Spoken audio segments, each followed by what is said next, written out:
Уважаемые коллеги, начинаем пресс-конференцию глав внешнеполитических ведомств России и Сенегала. Мы не приемлем ядерные, ракетные, авантюрные действия Пхеньяна в нарушении многочисленных резолюций Совета Безопасности ООН, но это отнюдь не означает, что можно таким же образом нарушать международное право, применяя силу. Я очень надеюсь, что односторонних действий, наподобие тех, которых мы видели недавно в Сирии, не будет. И что Соединенные Штаты будут следовать той линии, которую президент Трамп неоднократно озвучивал в период своей предвыборной кампании.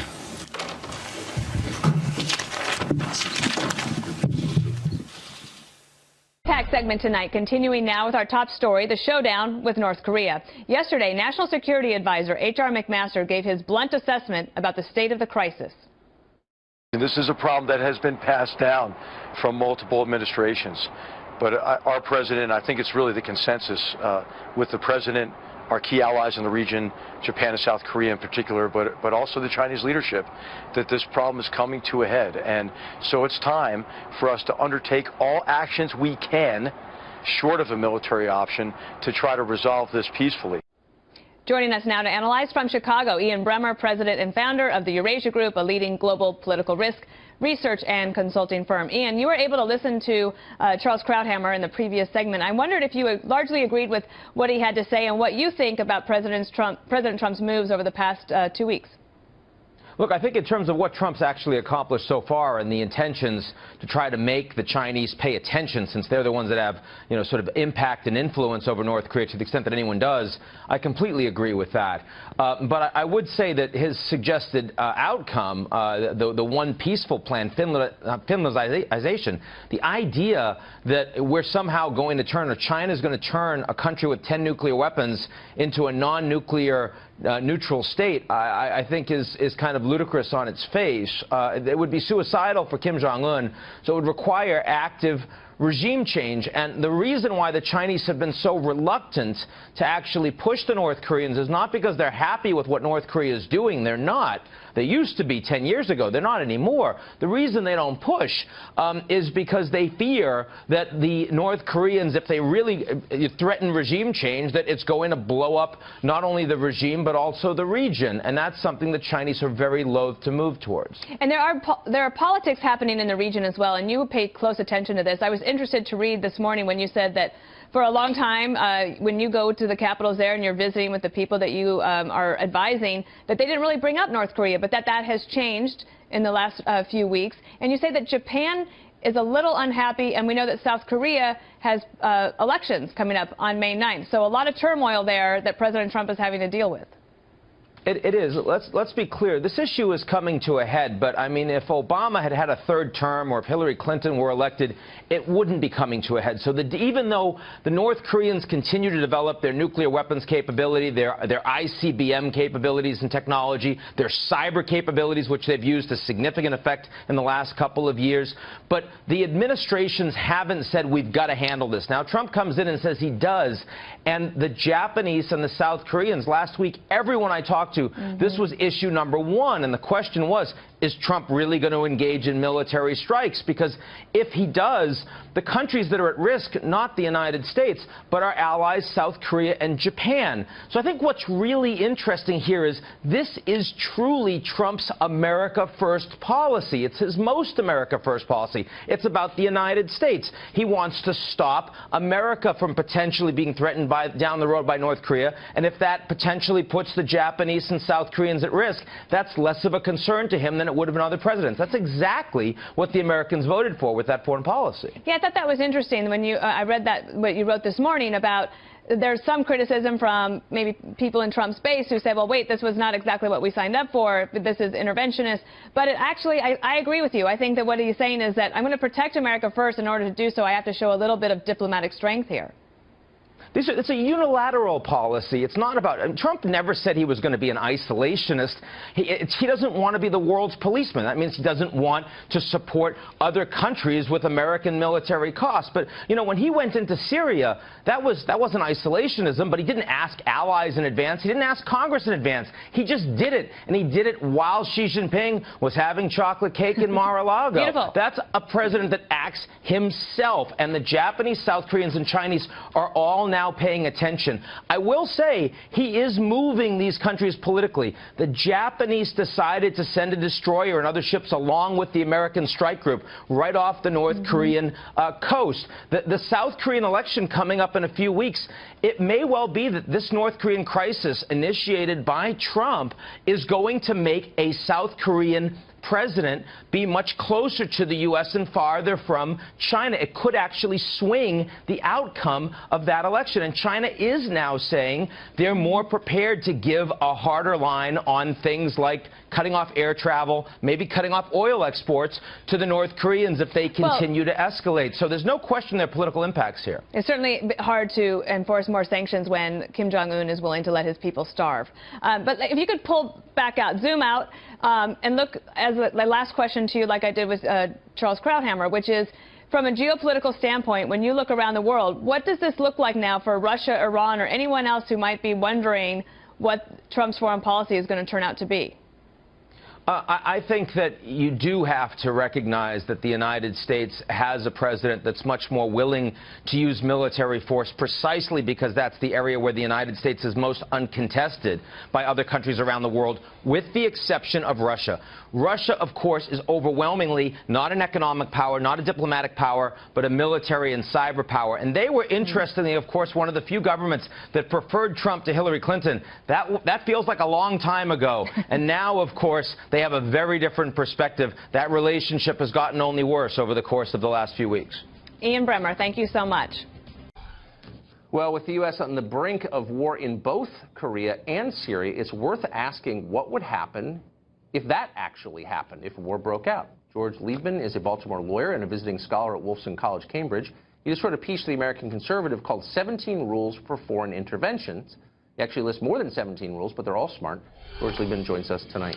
George, thanks for coming on. Thank you. So I just want to go through a couple of these and have you elucidate these a bit. Here's one. Never propagate civil wars. The revenge killings last for 100 years. Is that always true? Well, I think it's nearly always true. I think we've seen that in Iraq. We're seeing it in Syria.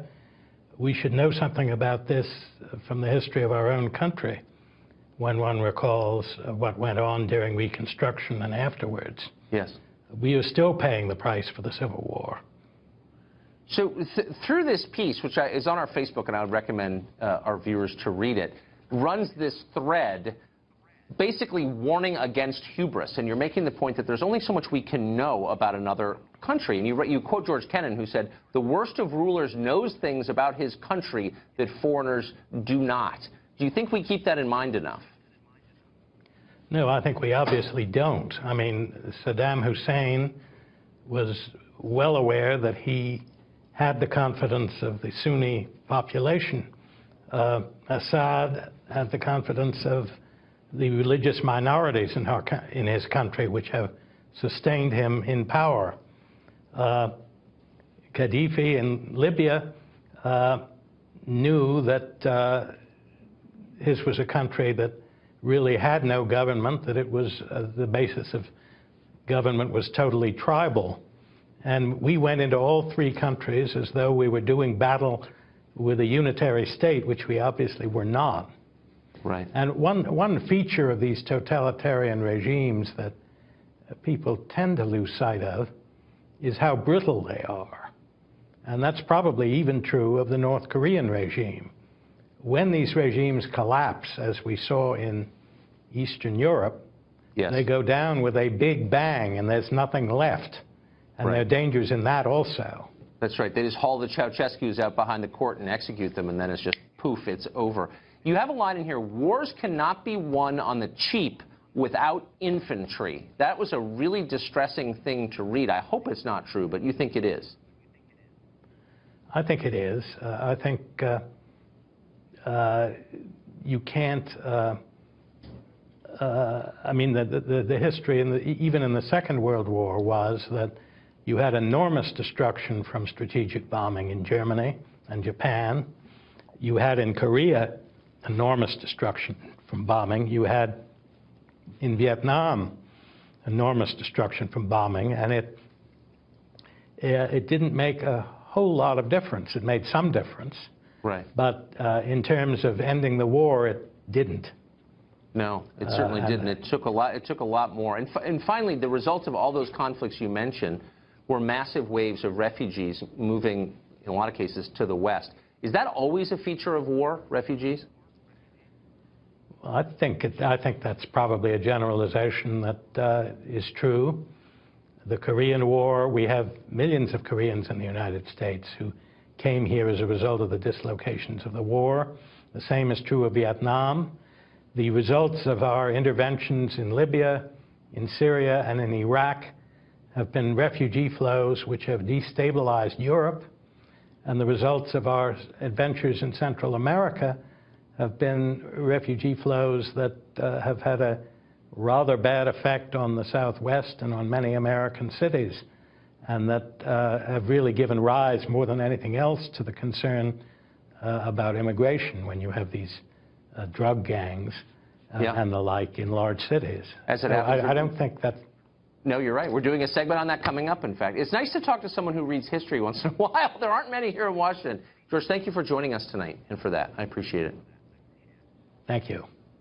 We do not accept the reckless nuclear missile actions of Pyongyang that breach UN resolutions, but that does not mean that you can break international law. I hope that there will not be any unilateral actions like the one we saw recently in Syria. The Russian Foreign Minister Sergei Lavrov also said that any attack on North Korea would be very dangerous. He made the comments after the U.S. Vice President Mike Pence said the era of strategic patience with Pyongyang is over. The North on Sunday test-fired another missile which the U.S. claims was a failure. United States Vice President Mike Pence visited the demilitarized zone separating North Korea and South Korea Monday. Later, Pence met with South Korea's acting president, Hwang Kyo-ahn. Following their meeting, Pence stuck to America's threatening script as Washington grapples for new policy toward North Korea. Since 1992, the United States and our allies have stood together for a denuclearized Korean peninsula. We hope to achieve this objective through peaceful means, but all options are on the table. Over the past 18 months, North Korea has conducted 2 unlawful nuclear tests and an unprecedented number of ballistic missile tests, even conducting a failed missile launch as I traveled here for this visit. The era of strategic patience is over. Strategic patience refers to the policy of waiting for Pyongyang to give up its nuclear and missile programs under the weight of intensive U.S. sanctions and pressure. But since talks with North Korea broke down more than 8 years ago, Pyongyang has increased its nuclear and missile capabilities. Now analysts believe Washington is looking for an alternative approach. In the U.S., since U.S. is worried that North Korea is capable of delivering warhead to U.S. mainland, but if North Korea agrees to freeze its nuclear activities, the United States might engage in talks with North Korea. We can't live with North Korea, which possesses nuclear weapons. Washington last week rerouted the nuclear-powered aircraft carrier, the USS Carl Vinson, to the region, as many expected Pyongyang to conduct a nuclear test. And tension on the peninsula remains high as large-scale joint U.S.-South Korea military drills continue. North Korea's Sunday missile test may have failed shortly after launch, but it showed that Pyongyang has no intention of caving in to American military pressure. But despite Washington abandoning its previous policy of strategic patience toward Pyongyang, given the current tension, negotiations may still be a ways off. Frank Smith, Press TV, Seoul.